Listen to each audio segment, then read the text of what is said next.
메콩강 안개 속 갑자기 하늘이 찢어지듯 폭발음이 울렸다. 불길에 휩싸인 정찰기의 잔해가 강 옆에 밀림으로 떨어지며 모든 무전 신호가 동시에 끊겼다. 수색조는 본부의 지시도 듣지 못한 채 스스로 결정을 내려야 했다.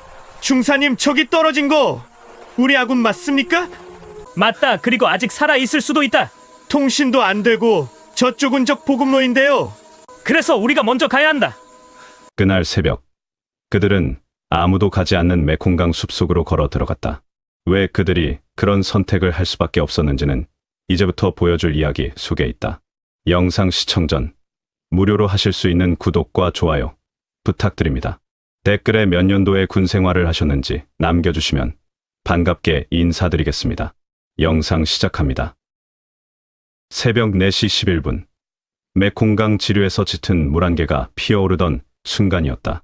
정찰선 위에서 야시경을 들고 있던 한국군 수색조의 박수혁 중사는 갑자기 강 건너편에서 하얀 섬광 같은 것을 보았다. 하늘 높이 비행하던 아군 정찰기가 순간 기울어지더니 검은 연기를 뿜어내기 시작했다.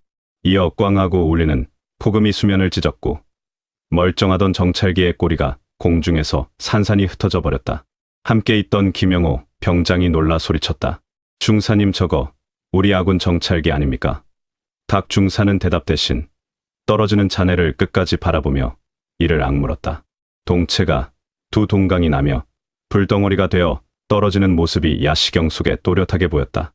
잔해는 강 옆에 진창숲으로 빨려들듯 사라졌고 폭발음은 곧 강물 속으로 꺼졌다. 순간 무전기가 짧게 지지직거리며 잡음만 남기고 끊겼다. 작전본부와의 채널도 전부 무금으로 바뀌었다. 박 중사는 무전기를 두드려보며 다시 주파수를 맞춰보았지만 소용없었다. 그들은 직감했다. 조종사는 살아있을 가능성이 있다. 그러나 적도 이미 그 잔해를 향해 움직이고 있을 것이다. 박 중사는 야시경을 내려놓으며 선수를 돌렸다. 물보라가 차가운 새벽 공기를 갈랐고 정찰선은 격추 지점을 향해 전속력으로 달려나갔다. 엔진 소음이 고요한 새벽강을 깨뜨렸지만 다른 선택의 여지가 없었다. 김 병장은 무전기를 다시 틀어보았지만 여전히 지지직거리는 잡음뿐이었다. 중사님, 본부 연락이 안 됩니다. 어떻게 하시겠습니까? 박 중사가 고개를 돌렸다. 우리가 직접 가서 확인해야겠다. 조종사가 살아있다면 시간이 얼마 없어. 정찰선이 안개 속을 뚫고 나가자 멀리서 연기 기둥이 희미하게 보이기 시작했다. 검은 연기가 하늘로 치솟고 있었고 불타는 냄새가 바람을 타고 날아왔다. 물 냄새와 화약 냄새가 섞인 공기가 코를 찔렀다. 김 병장의 손이 무의식적으로 소총에 올려졌다. 주변이 너무 조용해서 오히려 불안했다. 박 중사는 속도를 늦추며 주변을 살폈다. 강둑 곳곳에서 새들이 놀라 날아오르고 있었고 평소와 다른 적막한 기운이 감돌았다. 갑자기 물 위에 항공유 냄새가 짙게 풍겨왔다. 기름띠가 강물 위에 무지개 빛으로 번져 있었다. 정찰기가 추락한 지점이 가까워지고 있었다. 박 중사는 엔진을 끄고 노를 꺼냈다. 이제부터는 소리를 내면 안 돼. 적이 근처에 있을 수도 있어. 김 병장도 고개를 끄덕이며 또 다른 노를 잡았다. 두 사람은 숨소리마저 죽이며 안개 속으로 깊숙이 들어갔다. 물소리만이 고요한 새벽을 깨뜨리고 있었다. 가까워질수록 타는 냄새와 금속 냄새가 더욱 진해졌다. 그때 멀지 않은 곳에서 사람의 신음소리가 들려왔다. 박 중사와 김 병장은 눈을 마주쳤다. 조종사가 살아있었다. 하지만 그 신음소리는 점점 약해지고 있었고 그들에게 남은 시간도 얼마 없어 보였다. 박 중사가 손짓으로 신호를 보내며 강둑 쪽으로 배를 저었다. 김 병장은 소총의 안전장치를 해제하며 주변을 경계했다. 적이 나타나면 언제든 사격할 준비가 되어 있었다. 1970년 5월 메콩강 남부지대는 우기 특유의 강풍과 열기로 가득한 정글이었다. 습도가 90%를 넘나들며 군복은 항상 축축했고 모기와 거머리가 끊임없이 달라붙어 피를 빨아댔다. 한국군 청림부대 수색조 7명은 미연합군이 포기한 강경로 정찰 임무를 이어받아 3주째 이동 중이었다. 부대장 박수혁 중사를 비롯해 김영호 병장, 이철민 상병, 최동수 일병까지 모두 베트남 파견 6개월 차에 숙련된 정글 전투원들이었다. 그들은 M16과 간이 방수포, 최소한의 식량만으로 버티며 매일 20km가 넘는 강변 정글을 훑고 있었다. 발밑은 늘 진흙탕이었고 나뭇가지에 걸린 거미줄과 가시덩굴이 얼굴과 팔을 핥히어댔다. 현지 게릴라들은 밤마다 강을 건너 기습을 감행했고 정찰기는 그런 움직임을 확인하기 위해 떠올랐다가 실종된 것이다. 본부는 폭발 원인을 엔진 화재 가능성으로 추정했지만 박 중사는 눈으로 본 섬광이 단순한 기체 결함이 아니라고 판단했다. 섬광의 색깔과 폭발 패턴이 대공포나 로켓포에 의한 격추와 더 비슷했기 때문이다. 실종 조종사는 미 육군 소속 조나단 대위로 한국군과 2개월째 합동 정찰을 함께하던 인물이었다. 키가 크고 붉은 머리카락을 한 그는 한국말로 안녕하세요라고 인사할 줄 알았고 김치를 좋아한다며 늘 웃어댔다. 수색조와도 얼굴을 자주 맞댔고 전우처럼 지냈던 사이라 절대 놓칠 수 없는 존재였다. 게다가 그가 떨어진 지점은 적의 은밀한 보급로가 존재한다는 소문이 있던 구역이었다. 정글 깊숙한 곳에 무기 저장고나 야전병원이 숨어있을 가능성이 높은 지역이기도 했다. 박 중사는 쌍안경으로 추락 지점 주변을 살펴보며 상황을 정리했다. 강둑에서 약 200m 떨어진 정글 속에서 여전히 연기가 피어오르고 있었고 마무들 사이로 금속 파편들이 번쩍이며 보였다. 김 병장이 조용히 물었다. 중사님 혹시 적들이 먼저 도착했을 수도 있지 않을까요? 박 중사가 고개를 끄덕였다. 그럴 가능성이 높아. 그래서 더 빨리 움직여야 해. 조나단 대위가 살아있다면 지금이 골든타임이야. 수색 조원들은 모두 같은 생각이었다. 전우를 버리고 갈 수는 없었다. 설령 위험해도 구조 작전을 포기할 이유는 없었다. 박 중사는 장비를 점검하며 작전 계획을 세우기 시작했다. 정찰선을 강둑에 숨기고 도보로 접근하되 2명씩 조를 나눠 엄호하며 전진하는 방식이었다. 이철민 상병이 걱정스럽게 말했다. 중사님 본부에 보고는 안 하시는 겁니까? 박 중사는 잠시 망설이다가 대답했다. 보고하면 승인받는 데만 2시간은 걸려. 그때까지 기다릴 수 없어. 우리가 먼저 상황을 파악하고 조나단 대위를 찾아야 한다. 김 병장이 무전기를 다시 한번 점검했다. 여전히 잡음만 들렸지만 혹시 모를 상황에 대비해 계속 켜두기로 했다. 최동수 일병은 구급낭과 밧줄을 챙기며 중얼거렸다. 제발 살아계시기를 바랍니다. 박 중사는 마지막으로 시계를 확인했다. 새벽 5시 20분. 해가 뜨기까지 1시간 정도 남았다. 어둠이 걷히기 전에 조나단 대위를 찾아야 했다. 수색조는 강변을 벗어나 진창의 늪지대로 발을 들였다. 땅은 부드럽게 가라앉으며 발목을 잡았고 한 걸음마다 검은 물이 튀어올랐다. 습기가 배어든 군복이 몸에 달라붙었고 모깃대가 얼굴 주변을 맴돌며 윙윙거렸다. 30분쯤 들어갔을 때 앞장서던 이철민 상병이 갑자기 손을 들었다. 중사님 이쪽에 낙하산 조각 같습니다. 풀잎에 걸린 천은 분명 조종사의 비상 패러슈트와 동일한 재질이었다. 흰색 나일론, 천이 가시덤불에 찢어져 걸려 있었고 피가 묻어 있는 것 같기도 했다. 그러나 곧바로 그 옆에서 탄피 2개가 발견됐다. 박 중사는 탄피를 주워보며 냄새를 맡았다. 아직 화약 냄새가 남아 있었다. 최근에 발사된 것이 분명했다. 박 중사는 주변을 살폈고 습한 공기 속에서 희미하게 번지는 타는 냄새를 느꼈다. 조종사가 스스로 반격했거나 누군가 먼저 내려와 그를 공격했다는 의미였다.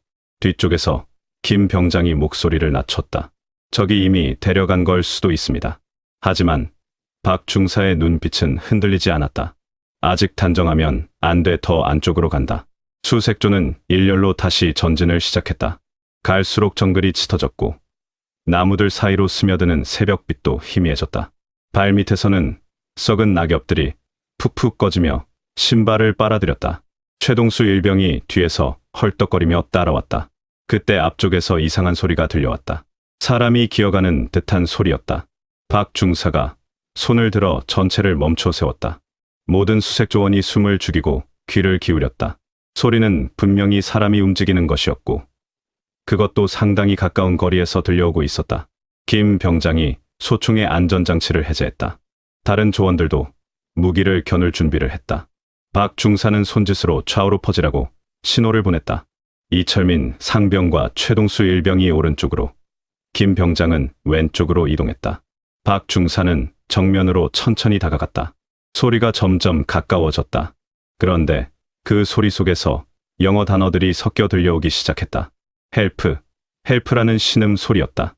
조나단 대위의 목소리가 분명했다. 박 중사는 안도의 한숨을 내쉬며 속도를 높였다. 하지만 그 순간 다른 방향에서 군화 소리가 들려왔다. 여러 명이 함께 움직이는 소리였고 그들이 말하는 언어는 베트남어였다. 적들도 조나단 대위를 찾아 이쪽으로 오고 있었다. 박 중사는 재빨리 판단했다. 시간이 거의 없었다. 조나단 대위에게 먼저 도달해야 하지만 적과 마주칠 가능성도 높아졌다. 김 병장이 몸짓으로 물었다. 어떻게 하시겠습니까? 박 중사는 고민 없이 대답했다. 조나단 대위를 먼저 확보한다. 적이 와도 우리가 먼저 데리고 나가야 해. 수색조는 더욱 조심스럽게 움직이며 조나단 대위의 신음소리가 들려오는 방향으로 향했다. 갈수록 적들의 목소리도 가까워지고 있었다. 이제 시간과의 싸움이 시작됐다. 누가 먼저 조나단 대위에게 도달하느냐에 따라 모든 것이 결정될 상황이었다. 박 중사의 이마에 땀이 맺혔다. 전우를 구하려다 더 큰 위험에 빠질 수도 있었지만 포기할 수는 없었다. 수색조가 200m쯤 더 전진했을 때 무전기가 갑자기 완전히 먹통이 됐다. 지지직거리던 잡음마저 사라지고 완전한 침묵만이 남았다. 단순한 통신 장애가 아니었다. 적이 전파, 교란 장비를 사용하고 있다는 뜻이었다. 박 중사는 무전기를 여러 번 두드려 보았지만 소용없었다. 전파가 막히면 지원 요청도, 위치 공유도 불가능해진다. 본부에서는 수색조가 어디 있는지 알 수 없게 되고 위험에 빠져도 구조받을 수 없는 상황이 됐다. 게다가 우기 특유의 돌발 스콜이 쏟아지기 시작해 시야를 거의 앗아갔다. 굵은 빗방울이 나무짚을 때리며 요란한 소음을 만들어냈고 금세 모든 것이 물에 젖었다. 흙탕물 냄새와 비린내가 뒤섞여 정신을 흐리게 했고 땅은 더 깊은 늪처럼 변했다. 발걸음마다 무릎까지 빠지는 진흙탕이 되어버렸고 한 걸음 떼기조차 힘들어졌다. 이철민 상병이 진흙에 발이 빠져 비틀거렸고 최동수 일병이 급히 붙잡아 넘어지는 것을 막았다. 비옷도 없는 상황에서 온몸이 젖어들며 체온이 급격히 떨어지기 시작했다. 김 병장이 이를 악물고 말했다. 중사님, 이렇게 되면 복귀도 위험합니다. 날이 밝으면 적들이 우리를 더 쉽게 발견할 거고 무전도 안 터지니 지원도 못 받습니다. 박 중사도 상황의 심각성을 알고 있었다. 폭우 속에서 방향 감각을 잃기 쉽고 적들의 매복에 당할 위험도 높아졌다. 그러나 대답 대신 박 중사는 떨어진 헬멧을 하나 들어 올렸다. 진흙 속에 반쯤 묻혀있던 미군용 헬멧이었다. 헬멧 안쪽엔 조나단 대위의 이름표가 그대로 남아 있었다. 조나단 리 캡틴이라고 영어로 적힌 이름표가 선명했다. 이제 확실하다. 그는 이수반에 아직 살아있을 가능성이 있어. 박 중사의 목소리에는 확신이 담겨 있었다. 헬멧에 피가 묻어있긴 했지만 많은 양은 아니었다. 치명상을 입지 않았을 가능성이 높다는 뜻이었다. 수색조는 그 순간 후퇴 선택지를 완전히 버렸다. 김 병장이 걱정스럽게 물었다. 하지만 중사님, 이 비는 언제 그칠지 모르고 시간이 갈수록 더 위험해집니다. 박 중사는 헬멧을 단단히 움켜쥐며 대답했다. 조나단 대위도 이 비를 맞고 있어 우리가 포기하면 그 사람은 죽는다. 비는 오히려 적들의 시야도 막아줄 거야. 기회가 될 수도 있어. 이철민 상병이 주변을 살피며 말했다. 중사님, 여기서 발자국 같은 것도 보입니다. 누군가 이쪽으로 지나간 것 같은데요. 박 중사가 다가가서 확인해 보니 정말 진흙 속에 군화 자국들이 희미하게 남아 있었다. 빗물에 씻겨 거의 지워져 가고 있었지만 분명히 사람이 지나간 흔적이었다. 그런데 발자국은 두 종류였다. 하나는 미군 전투화 자국이고 다른 하나는 베트남군이 싣는 고무신 자국이었다. 조나단 대위가 누군가에게 붙잡혀 끌려간 것일 수도 있었다. 최동수 일병이 떨리는 목소리로 말했다. 그럼 이미 너무 늦은 건 아닙니까? 박 중사는 발자국을 자세히 관찰했다. 미군 전투화 자국이 더 깊게 패여 있는 것으로 보아 조나단 대위가 스스로 걷고 있었을 가능성이 높았다. 아직 끌려가지는 않았어. 자기 발로 움직이고 있다는 뜻이야. 폭우가 점점 더 심해지고 있었지만 수색조는 발자국을 따라 더 깊숙이 들어가기로 했다. 적들도 이 비 때문에 움직임이 둔해질 것이고 그 틈을 노려 조나단 대위에게 먼저 도달할 수 있을지도 몰랐다. 박 중사가 마지막으로 부대원들을 확인했다.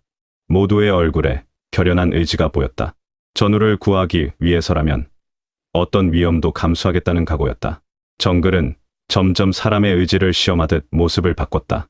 비는 서서히 찾아들었지만 떨어진 물방울이 거대한 나무잎을 맞아 툭툭 울리는 소리가 신경을 파고들었다. 나무 사이로 스며드는 새벽 빛도 짙은 안개에 가려져 흐릿했고 주변이 점점 더 음산해졌다. 수색조의 군화는 이미 진흙에 잠겨 무게가 2배로 불었다. 한 걸음 떼기도 힘겨워졌고 발목이 진흙에 빠질 때마다 뽑아내는 소리가 쩍쩍 울렸다. 습한 공기에 숨을 들이쉴 때마다 퀴퀴한 식물 냄새와 탄 냄새가 뒤섞여 코를 찔렀다. 썩은 낙엽과 습기가 만들어낸 악취가 목구멍을 조여왔다. 김 병장이 조심스레 말했다. 중사님 조종사가 혼자서 이 길을 버텼을까요? 이런 상태로는 몇 시간도 못 버틸 것 같은데요. 박 중사는 잠시 멈춰 허리를 숙이고 진흙에 묻힌 발자국을 손으로 더듬어 보았다. 발걸음 모양이 제대로 있어 이건 조나단 대위 걸음이 맞다. 그리고 혼자가 아니었다. 그의 손가락이 가리킨 곳엔 적의 발자국이 2줄로 선명하게 찍혀 있었다. 고무신 자국과 군화 자국이 나란히 이어져 있었고 조나단 대위가 적들과 함께 걷고 있다는 뜻이었다. 이철민 상병이 걱정스럽게 말했다. 그럼 이미 포로로 잡힌 건 아닙니까? 박 중사는 고개를 저었다. 발자국 간격을 보면 억지로 끌려가는 게 아니야. 아마 협상하고 있을 거다. 수색조는 이미 지친 몸을 억지로 끌고 더 안쪽으로 파고들었다. 각자의 손등에서 떨어지는 땀이 진흙과 섞여 금세 시커멓게 변했다. 최동수 일병은 숨을 헐떡이며 뒤처지기 시작했고 김 병장이 그의 배낭을 대신 들어주었다. 모기떼가 끊임없이 달라붙어 얼굴과 목을 물어댔고 가려움증이 견딜 수 없을 지경이었다. 그런데 갑자기 앞쪽에서 총소리가 울렸다. 탕탕 2발이 연달아 터졌고 이어서 베트남어로 고함치는 소리가 들려왔다. 박 중사가 재빨리 손을 들어 전체를 멈춰 세웠다. 조나단 대위의 목소리도 들렸다. Don't kill me, don't kill me라고 외치는 소리였다. 상황이 악화되고 있었다. 김 병장이 소총을 겨누며 물었다. 어떻게 하시겠습니까? 박 중사는 잠시 생각했다. 성급하게 돌진하면 조나단 대위가 위험해질 수 있었다. 하지만 너무 늦으면 이미 손 쓸 수 없게 될지도 몰랐다. 이철민 상병이 오른쪽으로 우회해서 접근하겠다고 제안했다. 박 중사가 고개를 끄덕였다. 너는 오른쪽으로 가고 김 병장은 왼쪽으로 가서 포위해라. 내가 정면에서 상황을 확인한다. 수색조원들은 각자 위치로 이동하기 시작했다. 진흙탕 속에서 소음 없이 움직이는 것은 거의 불가능했지만 그들은 최대한 조심스럽게 전진했다. 그들이 이 지옥 같은 정글을 버티는 건 오직 하나. 전우를 끝까지 포기하지 않는 마음 때문이었다. 박 중사는 마지막으로 시계를 확인했다. 새벽 6시 10분. 해가 뜨기 시작했다. 밝아지는 하늘이 오히려 더 위험한 상황을 만들어가고 있었다. 적들이 그들을 발견하기 더 쉬워질 것이기 때문이다. 하지만 포기할 수는 없었다. 조나단 대위는 아직 살아있었고 그를 구할 기회가 남아있었다. 총소리가 다시 한 번 울렸고 이번에는 더 가까운 곳에서 들려왔다. 오후 2시 무렵 숲 깊은 곳에서 희미한 금속성 마찰음이 들려왔다. 쇠사슬이나 수갑 같은 것이 바위에 부딪히는 소리였다. 수색조는 자세를 낮추고 소리를 따라갔다. 햇빛이 나무집 사이로 비쳐들면서 주변이 조금씩 밝아지고 있었지만 그림자가 짙은 곳은 여전히 어두웠다. 잠시 후 부러진 대나무 사이에서 누군가의 신음소리가 새어나왔다. 영어로 중얼거리는 소리였고 분명히 조나단 대위의 목소리였다. 박 중사는 손짓으로 조용히 접근을 지시했다. 김 병장과 이철민 상병은 좌우로 퍼져서 포위망을 만들었고 최동수 일병은 뒤쪽에서 후방을 경계했다. 그들이 밀림 속 바위 뒤를 돌아섰을 때 그곳에는 놀라운 장면이 있었다. 조나단 대위가 양손이 묶인 채 땅에 누워 있었고 근처에서 베트콩 병사 2명이 무언가를 파고 있었다. 땅을 파는 소리와 베트남어로 대화하는 소리가 들려왔다. 아마도 포로를 이동시키기 전 임시 은신처를 만드는 것으로 보였다. 조나단 대위는 머리에 피가 말라붙어 있었지만 의식은 있는 상태였다. 그의 비행복은 찢어져 있었고 오른쪽 다리를 제대로 움직이지 못하는 것 같았다. 베트콩 병사들은 무기를 옆에 세워두고 땅 파기에 집중하고 있었다. 완전히 방심한 상태였다. 박 중사는 단호히 속삭였다. 지금이다. 10초 뒤 일제 사격. 김 병장과 이철민 상병이 소총을 겨누었고 박 중사도 권총을 빼들었다. 10초가 지나자 세 발의 총소리가 거의 동시에 울렸다. 짧은 교전 끝에 적은 제압되었고 조종사는 의식이 희미한 상태로 발견되었다. 조나단 대위는 눈을 뜨자마자 코리안 솔저라며 안도의 표정을 지었다. 박 중사가 급히 그의 손목을 묶은 밧줄을 풀어주었다. 김 병장은 주변을 경계하며 적의 증원군이 올 가능성에 대비했다. 조나단 대위는 물을 조금 마신 후 가슴 주머니에서 뭔가를 꺼냈다. 더 놀라운 것은 그가 마지막 힘으로 남겨둔 메모였다. 작은 종이 쪽지에 연필로 휘갈겨 쓴 글씨였다. 북쪽 300m 보급로 입구 적 기지 은폐됨. 그 정보는 단순 구조가 아니라 연합작전 전체를 뒤집을 결정적 단서였다. 박 중사는 메모를 읽고 놀라 물었다. 대위님, 이게 정말입니까? 조나단 대위가 고개를 끄덕였다. Yes, I saw it with my eyes. 빅 언더그라운드 베이스. 지하 기지가 있다는 뜻이었다. 수주일 동안 찾아 헤맨 적의 주요 보급로가 바로 근처에 있었던 것이다. 김 병장이 급하게 말했다. 그럼 우리가 여기서 버티고 있을 때 적들이 계속 보급을 받고 있었다는 뜻 아닙니까? 박 중사는 상황을 재빨리 정리했다. 이 정보를 본부에 알리면 대규모 공습 작전이 가능할 것이었다. 하지만 먼저 조나단 대위를 안전한 곳으로 이동시켜야 했다. 이철민 상병이 조나단 대위의 상처를 살펴보며 말했다. 다리 상처가 심하지 않습니다. 걸을 수는 있을 것 같은데요. 조나단 대위도 천천히 일어나려고 했다. 하지만 그때 저 멀리서 엔진 소리가 들려왔다. 적의 트럭이나 장갑차가 이쪽으로 오고 있는 소리였다. 아마도 총소리를 듣고 확인하러 오는 것 같았다. 박 중사는 재빨리 결정을 내렸다. 지금 당장 이동한다. 대위님을 부축해서라도 여기를 벗어나야 해. 수색조는 조나단 대위를 중간에 두고 일렬로 이동하기 시작했다. 엔진 소리는 점점 가까워지고 있었고 시간이 얼마 남지 않았다. 하지만 그들의 마음은 한결 가벼워져 있었다. 전우를 구했을 뿐만 아니라 전쟁의 판도를 바꿀 중요한 정보까지 얻었기 때문이었다. 수색조는 조종사를 업고 강변으로 향했지만 돌아가는 길은 더 험했다. 조나단 대위의 몸무게가 더해져 진흙탕에서 발을 빼기가 더욱 어려워졌고 숨쉬기조차 힘들어졌다. 비는 다시 퍼부었고 적의 추격조가 뒤따라오는 기척까지 들렸다. 멀리서 베트남어로 외치는 소리와 군화가 진흙을 밟는 소리가 점점 가까워지고 있었다. 박 중사는 계속 뒤를 살피며 이동 속도를 조절했다.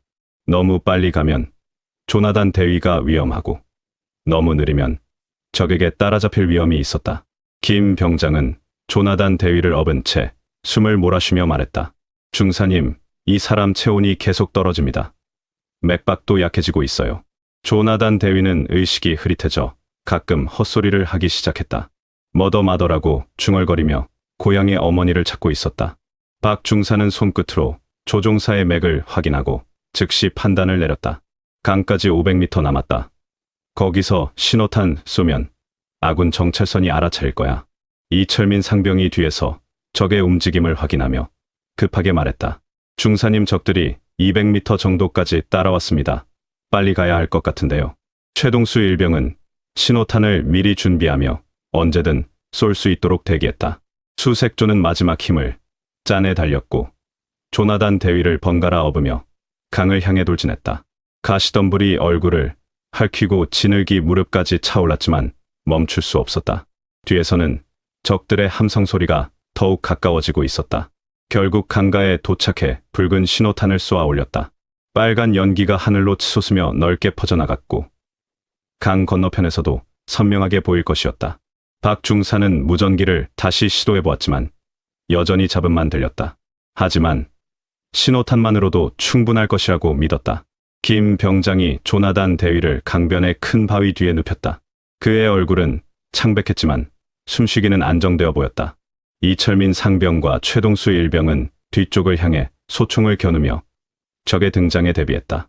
10분 뒤 한국군 정찰정이 물살을 가르고 나타났다. 엔진 소리가 들리자 박 중사는 안도의 한숨을 내쉬었다. 정찰정에서 밧줄이 내려왔고 먼저 조나단 대위를 끌어올렸다. 수색조원들도 하나씩 배에 올라탔다. 부상자와 수색조를 태운 정찰정은 즉시 강 중앙으로 빠져나갔다. 그들은 비로소 안도의 숨을 내쉬었다.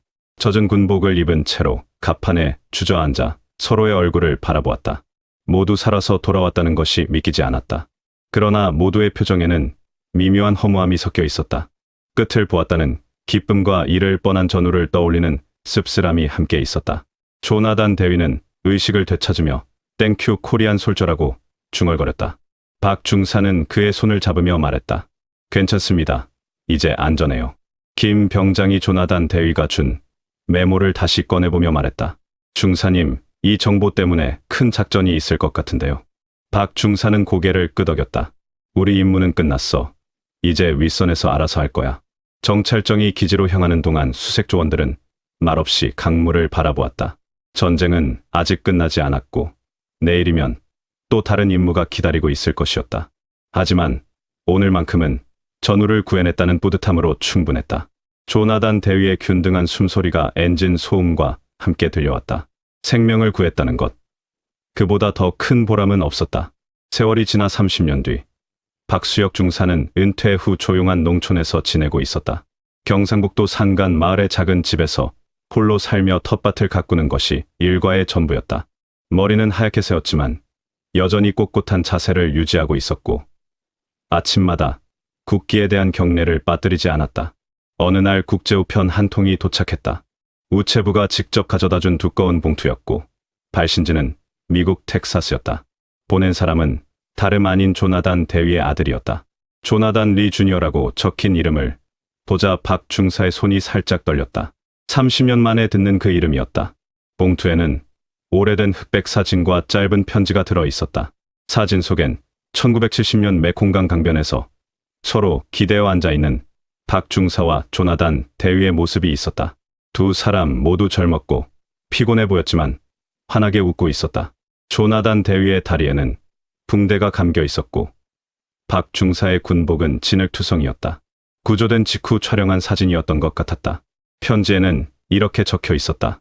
존경하는 박 중사님께 저는 조나단 리의 아들 조나단 리 주니어입니다. 아버지께서는 평생 한국 군인들에 대한 이야기를 해주셨습니다. 특히 자신의 생명을 구해준 한국군 수색조에 대해서는 매일같이 말씀하셨죠. 아버지를 데려와 주신 나라 그리고 당신에게 평생 감사드립니다. 박 중사는 사진을 손끝으로 천천히 쓸어내리며 긴 숨을 내쉬었다. 편지를 다시 읽어보니 조나단 대위가 작년에 세상을 떠났다는 내용도 있었다. 심장마비로 갑자기 돌아가셨다고 했다. 그날 밤 박 중사는 잠을 이룰 수 없었다. 그날 밤 밀림에서 들었던 빗소리와 진흙 냄새가 다시 떠올랐다. 김 병장이 조나단 대위를 업고 걸었던 모습, 이철민 상병이 뒤를 경계하던 모습, 최동수 일병이 신호탄을 쏘던 모습이 생생하게 기억났다. 그들도 이제 모두 나이가 들어 어딘가에서 손자를 돌보고 있을 것이었다. 다음 날 아침 박 중사는 오래된 상자에서 당시 찍었던 사진들을 꺼내보았다. 수색조 전체가 함께 찍은 사진도 있었고 조나단 대위가 회복된 후 기지에서 찍은 사진도 있었다. 모두들 젊고 씩씩해 보였다. 하지만 그 중 몇 명은 이후 전투에서 전사했다는 소식을 들었던 기억이 났다. 박 중사는 조나단 리 주니어에게 답장을 쓰기 시작했다. 서툰 영어로나마 아버지의 마지막 모습을 전해주고 싶었다. 조나단 대위가 얼마나 용감했는지, 포로가 된 상황에서도 중요한 정보를 지켜냈는지를 적었다. 그 정보 덕분에 이후 대규모 폭격이 성공했고 많은 아군의 목숨을 구할 수 있었다는 것도 함께 적었다. 편지를 쓰면서 박 중사는 그때의 기억들이 더욱 선명하게 떠올랐다. 무전기가 끊어져 본부와 연락이 안 됐던 것, 폭우 속에서 길을 잃을 뻔했던 것, 적들의 추격을 받으며 강까지 달렸던 것, 모든 것이 어제 일처럼 생생했다. 전우를 지킨 일은 자랑이 아니라 그저 떠나간 사람들을 향한 마지막 예의였다. 그때는 그저 해야 할 일을 했을 뿐이었지만 지금 생각해보니 그것이 얼마나 소중한 일이었는지 알 수 있었다. 박 중사는 편지를 다 쓰고 나서 마당에 나가 하늘을 바라보았다. 조나단 대위도, 김 병장도, 이철민 상병도, 최동수 일병도 모두 어딘가에서 같은 하늘을 보고 있을 것이었다. 그는 조용히 읊조렸다. 그래, 이런 이야기는 남겨둬야 한다. 누군가 반드시 기록해야 할 이유가 있으니까. 전쟁 속에서도 사람을 구하려 했던 마음들, 전우를 포기하지 않았던 의지들, 그런 것들이 바로 기록되어야 할 진짜 역사라고 생각했다. 박 중사는 그날 저녁 오랜만에 김 병장에게 전화를 걸었다. 조나단 대위의 소식을 전하고 싶었고 함께 그때를 기억하고 싶었다. 전화 너머로 김 병장의 반가운 목소리가 들려왔다. 그들은 밤늦게까지 그때 이야기를 나누었다. 다음 주에 만나서 함께 조나단 대위를 추도하자고 약속했다. 죽음도 시간도 전우의 인연을 끊을 수는 없었다. 오늘 영상이 좋으셨다면 구독, 좋아요, 알림 설정 부탁드립니다. 감사합니다.